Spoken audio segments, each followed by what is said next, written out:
This is not on the homework. 80 is just a common and difficult AP multiple choice question. So would you consider 80, then do, this is actually number 8, not 7. Then do, oh, you don't have a homework. You don't want to be out of homework. That's all right. I mean, if we have to, we want to. Peanut butter without jelly, or Batman without Robin, Devil string without Batman. It's not right. Am I right? Well, I think that You don't want to just wallow in ignorance. that's true. I love that. Being ignorant is next. Hey, I also have. Hold on, my note. Don't make copies. So try 80 mentally, then do 8 on the paper.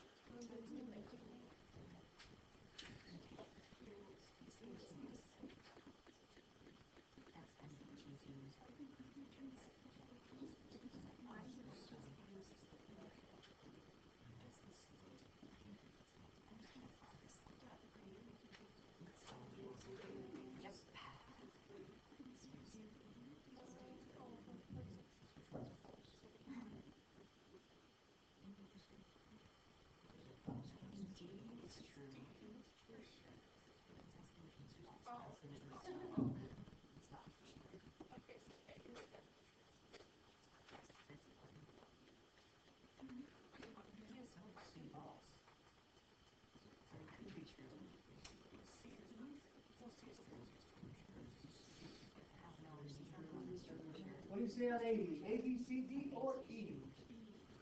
B. B, you say. Do you all agree on B? B is correct. Okay. First of all, make sure you read the question carefully as which one is false. So if you're thinking, well, it seems like a lot of them are true. Well, yes, that's true. This is true by what theorem? IVT. This is not true at all. This is true by what theorem? IVT. This is true by what theorem? MVT. And this is true by what theorem? EVT. Extreme value theorem. There must be an absolute maxi kind of theorem. It is B. Good job. Now do those two on your homework 401.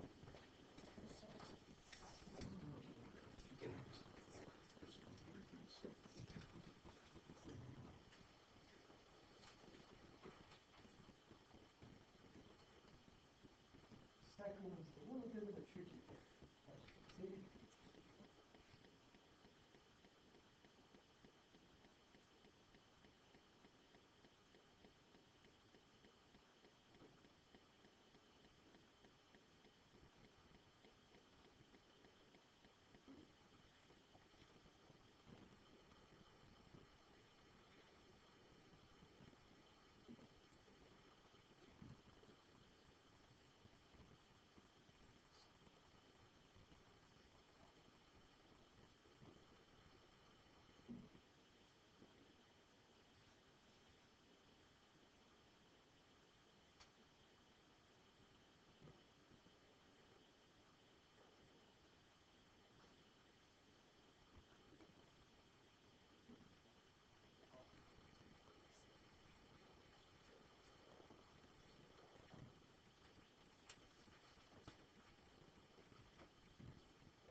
Little deeps.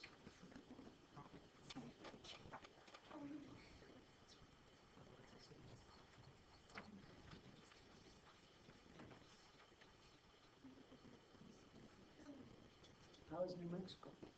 Or New Mexico, as I used to call it.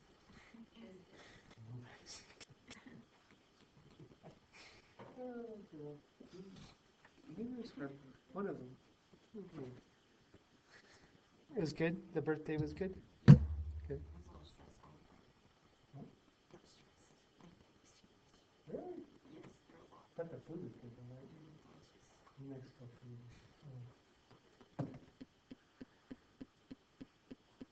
All right. Are you ready? Or not quite? Yes. The second one, 12. You're not meant to do by kind of brute force. There's a trick in it. Perhaps it would help if I gave you the lesson number underneath it.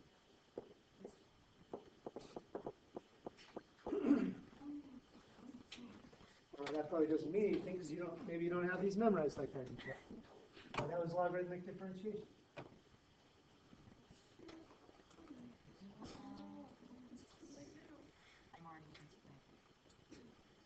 Should knee deep in doing it the wrong way?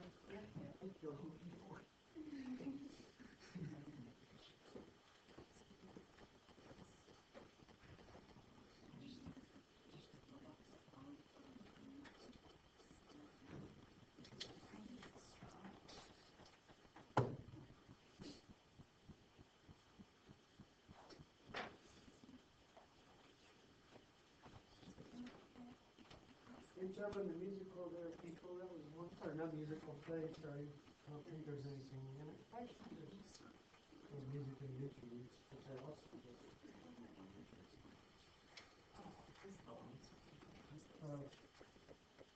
Can I switch that, please? Thank you. I could just hold it on. Sorry.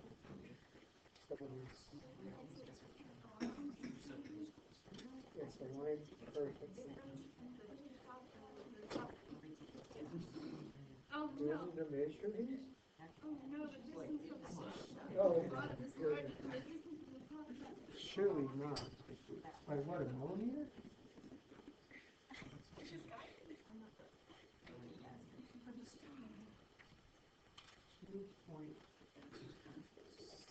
Millimeters. Oh, 2.9. He's 3 millimeters off. That must bother you a lot. That's not good. That's not good.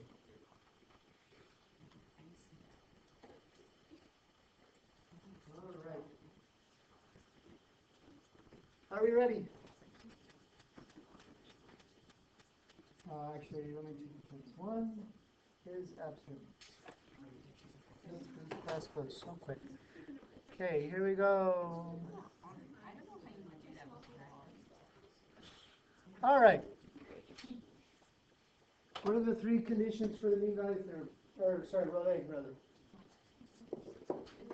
F is continuous on the closed interval. F is differentiable on the open interval. Those are mean value theorem conditions, and Rayleigh has the third condition that the endpoints have the same y value, yes? So f of negative 1 is what? 0, I agree. And f of positive 1 is 0. I'll pause there. I'll come back to this and finish. But our book actually says that the condition is that the two endpoints have to be 0. That's not true. The condition in most textbooks would say that they need to be the same, not necessarily both 0. They could be both 8 as long as they're equal. So if you're reading that in the book, that's a mistake. All right, that said then, the idea is f prime at c is equal to 0 in Rayleigh. F prime at c, not x, is 3c squared minus 1. Mr. Rickman, would you count off on the test if I wrote 3x squared minus 1? Yes, Mr. Rickman would. For the simple fact that x is not the same as c. They are not the same. C is specific and x is general. So c is plus or minus the square root of 1/3. Are both of those interior? Yeah. All right. So two values. Okay. So how many horizontal tangents are there? too, silly goose. All right. How about this then? If you look at this in a logarithmic differential way to avoid a three-part product rule, which you didn't have to do, but if you did it the smart way, it might look something like this. Log of f of x is log of x plus log of sine plus log of cosine. As always, note that I'm not saying ln of anything because that's dumb. The derivative of the log of f of x is 1 over f of x times the derivative of the inside f prime. Hey, looky there. That's what you're trying to find. F prime over f is 1 over x plus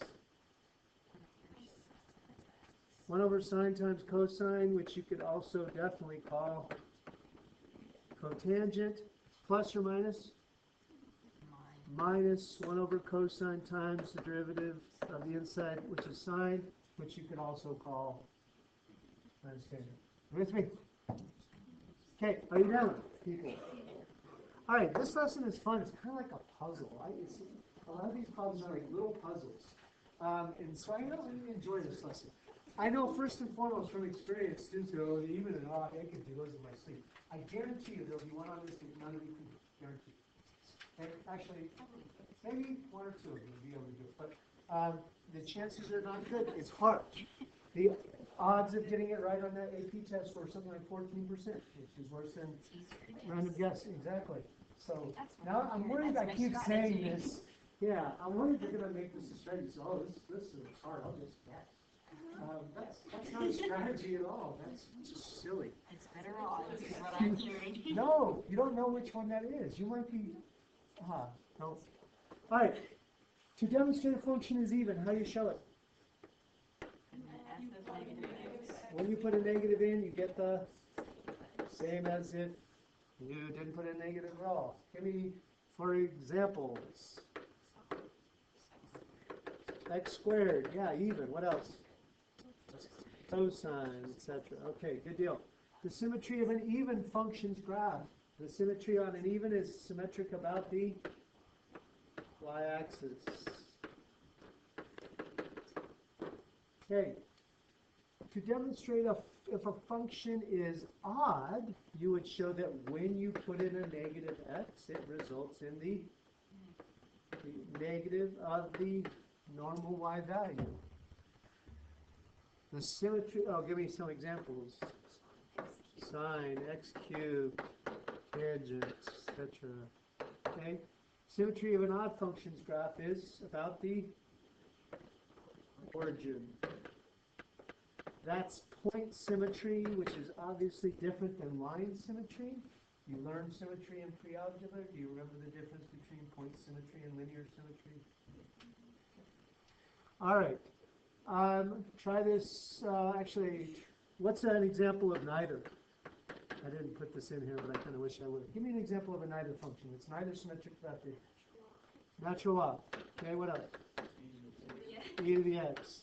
Good. Also notice, in terms of odd, the minute you slap a y-intercept or a vertical shift onto odd, what happens to the symmetry? It's ruined and it's no longer symmetric about the origin. What if you slap a y-intercept or a vertical shift on an even function? Does that ruin the symmetry? It does not. Okay. Keep that in mind in a second. This is from a CU final a couple years ago, Calc 1. So give that a go and see what you think. I thought it would have a little bit of thinking in there. Maybe I think it's easy.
hung up?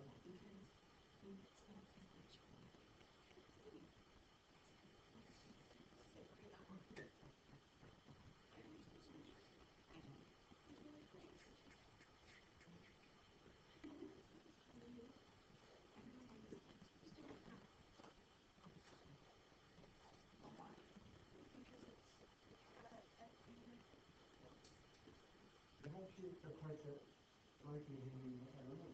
Does y equals e to the x have a horizontal asymptote? Does y equal e to the x have a horizontal asymptote? It does. Does that horizontal asymptote pertain to both sides?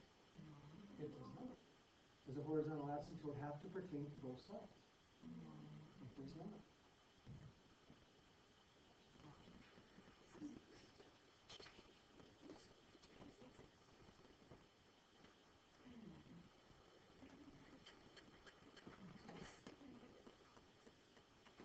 Ready?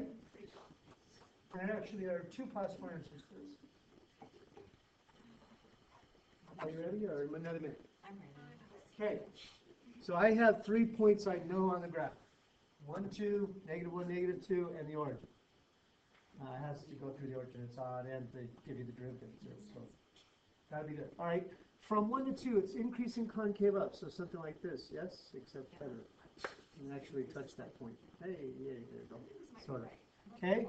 After that, it decreases concave up. So something like that, yay? All right, here it's got to go flat, so it should go flat there. And then if it's concave up there, then here it's probably concave down. In order to get symmetry, what kind of behavior does it have up this end? Approaches negative. Okay? What's the other possibility? Does it have to approach y equal 1 on this side? Could it approach y equal 1 on that side? It could, in which case over here it would have to approach negative 1. Does that still have symmetry because of the origin? It does. Okay, so let's go to calculus of even or odd. Let's start with derivatives. Sorry, I could not decide what color to make this, by the way. Pre-calc, which is what we just did, is white. Derivative technique, which is what we're about to do, is green. And integration technique, which is on the back, is blue. So I didn't know what to do, so I just went with integration technique because it's the most. All right, so as far as putting this in your notes, you figure it out later. Let's go here. If you were to sketch an even function, then what kind of even function do you want to use? X squared. All right, so x squared, somewhere the origin has to, or sorry, the vertex has to be along the y-axis in some fashion. And let's talk slopes. Pick any point on the right-hand side and draw a slope. Okay, that's x. Pick any point the same distance away on the left-hand side and draw a slope. Is f prime at x the same as f prime at negative? Is the slope the same on both sides? It is not. It does look like it has the same steepness, but it looks like the side is different. If it's the same steepness, then it seems like the derivative slope would be the same number, but the opposite sign. Now that seems to indicate that the derivative of an even function is odd. I wonder if we could prove that. And by wonder, I actually don't know. Let's see if we can. If I took, let f be even. If I took the derivative of an even function, oh gee, where does that go from there?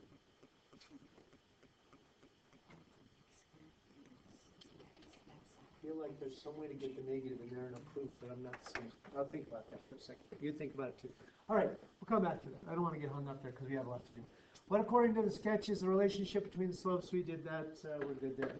So, the idea is the derivative of an even function is odd, and the derivative of an odd function is, you'll find it's even. And the derivative of a neither function could be anything. It could be neither, could be even, could be odd. So there's no such rule for that. Well, I say that's all true for derivatives. It's not true for antiderivatives, which I will come to in a second. But these guys, is the original function even, odd, or neither? Find the derivative, and is the derivative even, odd, or neither? What is tangent? Even, odd, or neither? Odd. What is the derivative? What's I know it's even, but what is the derivative actually? Secant squared. Now, that's actually even on two levels. First of all, secant is even anyway, and squared is also even. So it is even, true. X squared plus 3, even, odd, or neither? Even. The plus 3 doesn't ruin the evenness? It does not. What's the derivative? 2x, and that is odd. What's the derivative of sine? Cosine. Oops. Sorry. Sine is odd, yes? The derivative is cosine, which is even. What is 2 cosine? Even, odd, or neither? It's even. What is the derivative? Negative 2 sine, which is odd. And last but not least, x cubed plus 1 is even, odd, or neither? It is neither. You say neither, I say neither. Let's call the whole thing off because the derivative is also even, but who cares because it's neither. So, you know. All right. Are you with me? All right. Let's see if you're on your game. Challenge problem number 1. Try this one. Given this normal line, find f at 3 and f at negative f prime. Sorry, f at negative 3 and f prime at negative 3. Please feel free to work with your math and English.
¿Listos? ¿Sí? ¿Pedro? ¿No?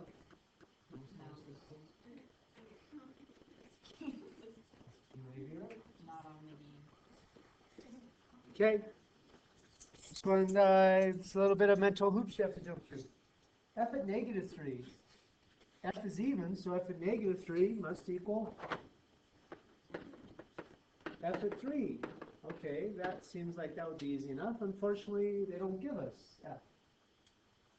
So do we say not possible? Of course not. We know that at the point of normalcy, the tangent line, the normal line, and the function all must meet. So at 3, they have all the same y values. So f at 3 is equal to the normal value, the normal line at 3.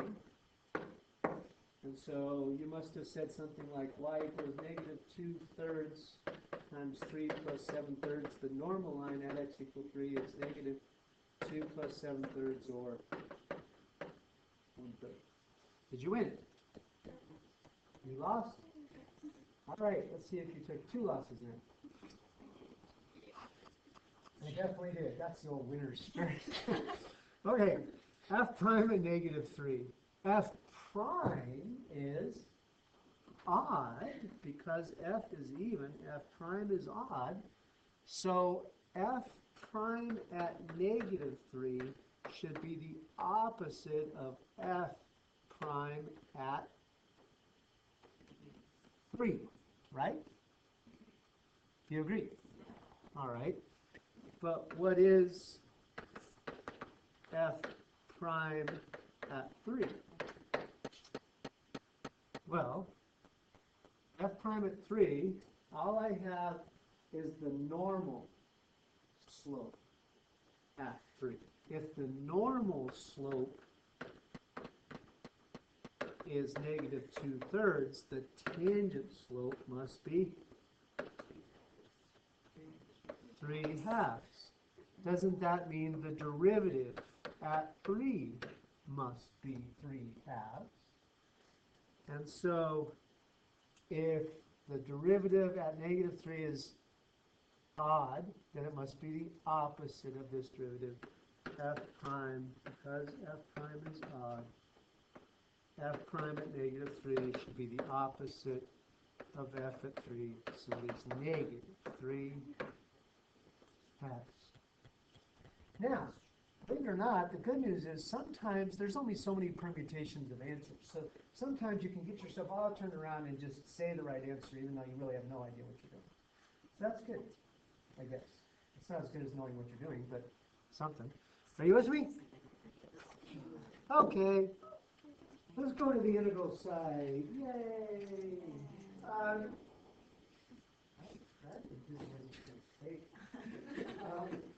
F from A to A is, give me a geometric reason why that area, or why that is 0. It's the area with a base of 0. Give me a fundamental theorem of calculus reason why that is 0. That's equivalent to capital F at A minus capital F at A, which is 0. Okay. When you change the limits of integration from A to B to B to A, it is the opposite. Why is that? What's changing? F or dx? Dx, you're changing the orientation of the x variables. Instead of going left to right, you're going the opposite. Dx is now the opposite. You with me? All right. The integral of c times f of x is c times the integral. Okay. Is it, get ready to listen very carefully because this sounds like I'm just blabbing, but it actually has meaning. Is it true that the integral of a sum equals the sum of the individual integrals? It is true. Give me a function. Is every function going to have this additivity property? The function of a sum is equal to the sum of the functions? Give me a function that doesn't behave that way, where you couldn't split a sum up and it would be the same. Give me an example of a function where if you had a sum inside the function, it would not be the same as two separate.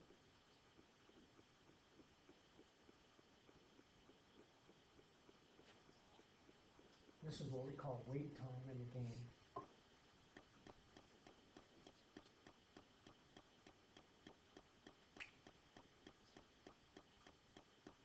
This is really uncomfortable.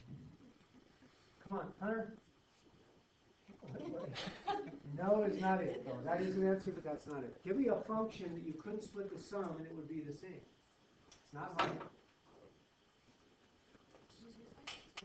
What? Exponential, yeah, is e to the 2 plus 3 equal to e to the 2 plus e to the 3?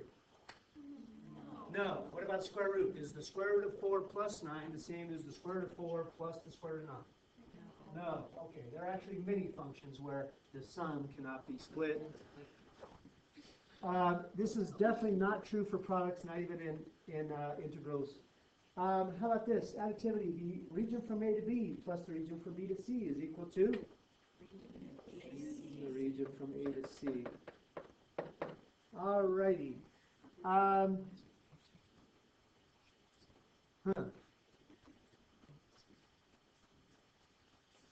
Can I go back to this question?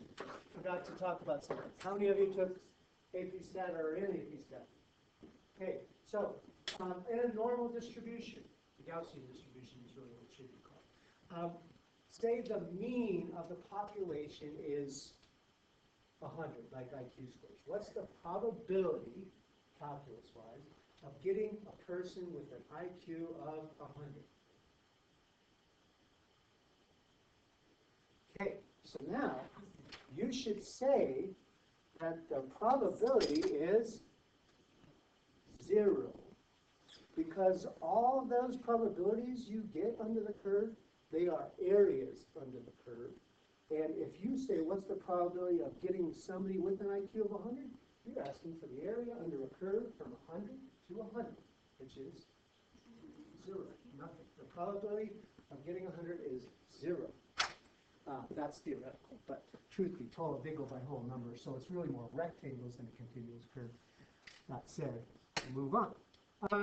Let's go back here. If x is even, if f is even, then the region from negative b to b, what would it be a similar equivalent integral expression? 2 times the integral from 0 to b. Okay? What about the integral from a to b? Now this is where a picture might help. Say you have this region, I don't know if it's above the axis, but I'm throwing it above the axis. The region from A to B, what would it correspond to on the negatives? Negative B to negative A.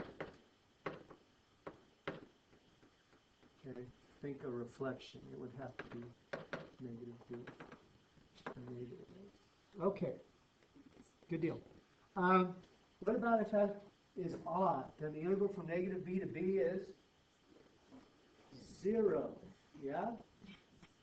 Now that's a super handy thing. If they gave you some just nightmarish integral that you wouldn't even want to integrate, if you could just prove it's odd, then you wouldn't have to integrate it. You could just say it's 0. And that's once in a while that's going to happen. That's a nice thing to know. Okay, what about the other idea? The integral from A to B. If I had a curve from A to B on the positive side, how would the integral correspond to the negative side? The same as negative b to negative a? The opposite of the integral from negative b to negative a. You follow? Okay. If f is bound, then the area under a curve must be bound. Now, the converse is not necessarily the same, which is to say this. If I talk about the integral from 0 to 1, that is, that's this area. Finite or infinite? Infinite. What about this area?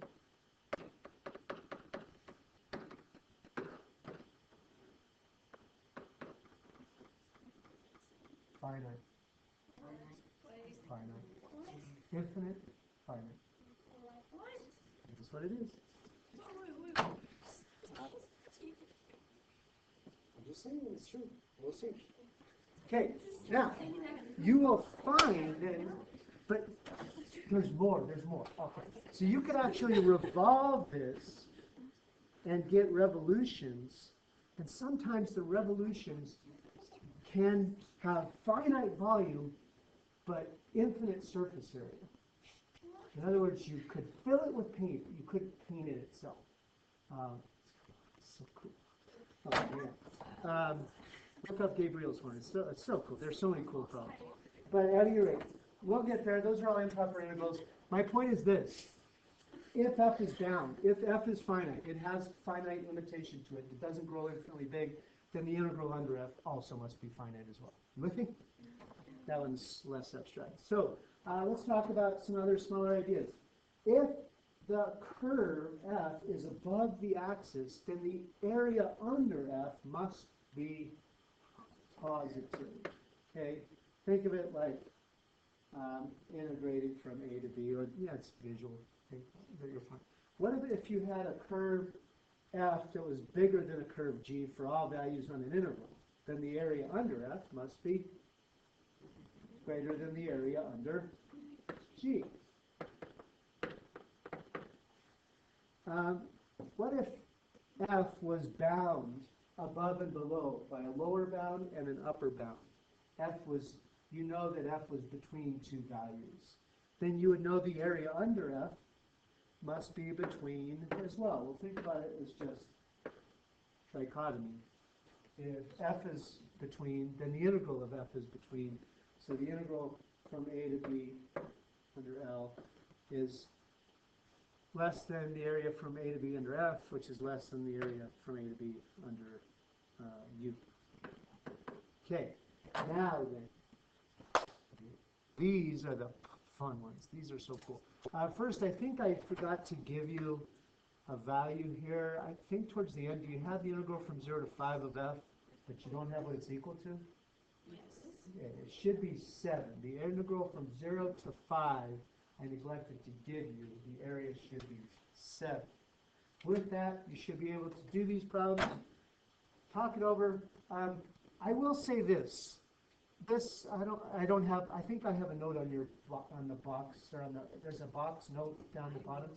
I expect you to show good quality calculus work. It's always a tendency of students to just throw numbers around without having any meaning attached to them. That's bad work. Okay. Try and do good organized calculus, and the answer will take care of itself.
Now on these, if you're a real perfectionist, then do it perfect, which is to say the whole integral.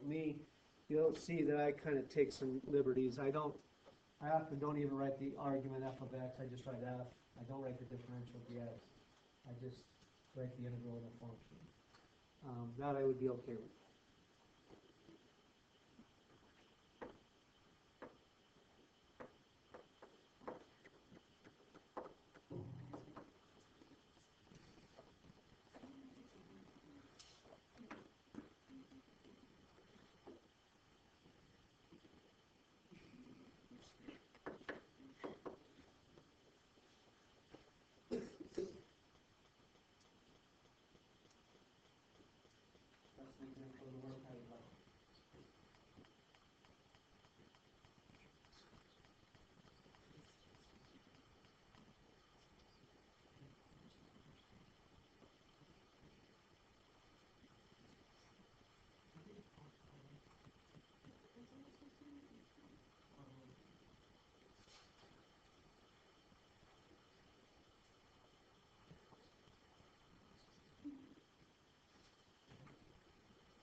That should be 4, shouldn't it? I think I was jumping ahead to the answer. You got negative 6? Why positive 6?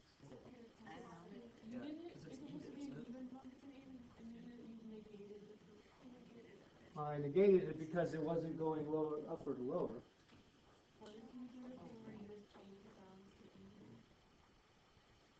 So if I just change the bounds to even, wouldn't that be the same as 8 to 5? According to that theorem, you switch the two bounds. And so if I switch the two bounds, it's now going 8 to 5, not 5 to 8. But if I didn't switch the bounds? If you didn't switch the bounds, so you told me that this is equivalent to this? That's not true. That's not true. No. I didn't say that. I said that on even, if you go from A to B, it's the same as switched and negated. Right there. Switched and negated. So if I were to switch and negate this, it would be the same as positive 5 to positive 8. Oh, maybe you're right. Oh, is this what you said? Yeah, this is right. I'm confused. I don't think I did. Oops, sorry, that's the one. The region from A to B is equal to the same as the region from negative B to negative 8. Do we agree with that? Okay. So that's what you're applying in this idea. Is that what you're telling me? That you said, if this is even, I should be able to switch and negate these? So if you did that, if you switch and negate these, doesn't that make it 8 to, oh, that's what I wrote up there. Doesn't that make it 8 to 5? Right? So it's equivalent to 8 to 5, but I don't know 8 to 5. I know 5 to 8. So at some point you're going to have to get a negative. So it is negative 6. Okay? There are couple different ways to think about that. You don't necessarily have to show the work I did. That's just how my thought process went. But you're right, if you were to apply the theorem, that wouldn't be bad either. You could say that's equivalent to switch and negate. So can we agree on negative 6 or no, you still don't agree? Okay. The second one, should I give you a second? Okay.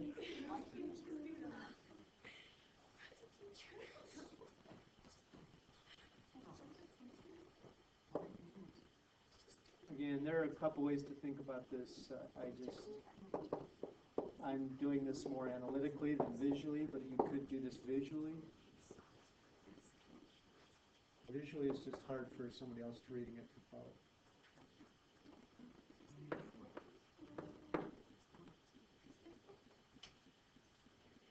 Oh, would you call this even to begin with?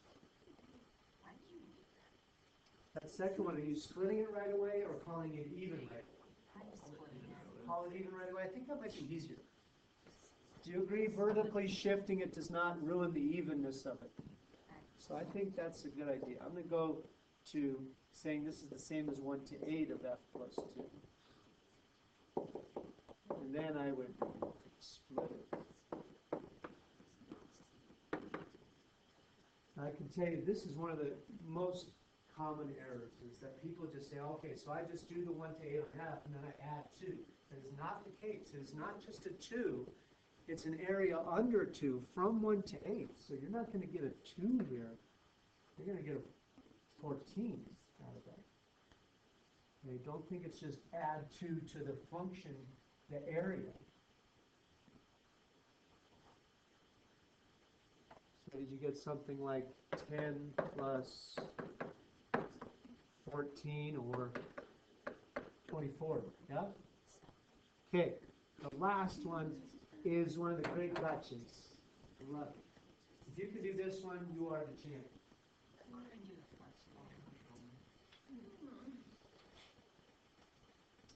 Great mathematician talks to himself.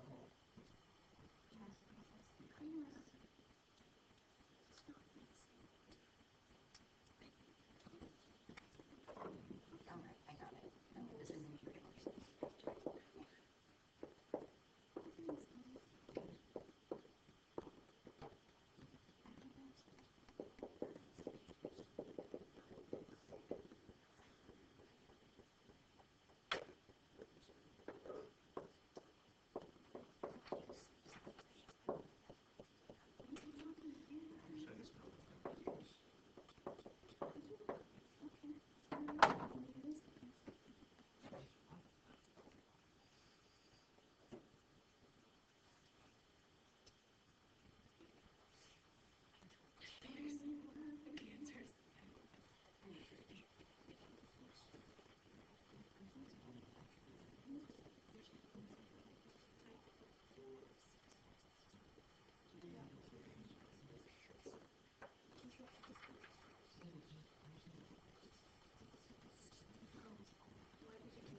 Okay? I know I can get it.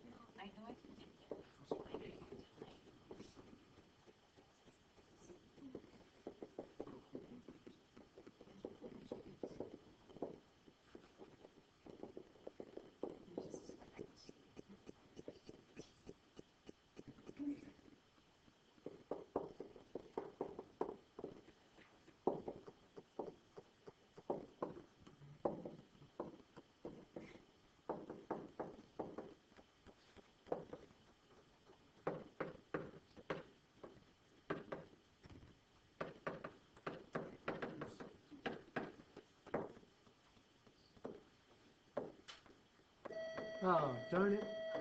Your answer? Something like, what was that, 7? 35 plus 35 minus 2 times. No, that's not right, is it? F of 5 is 2. 14, 10 plus 10. Did you get something like 20 minus 14? Or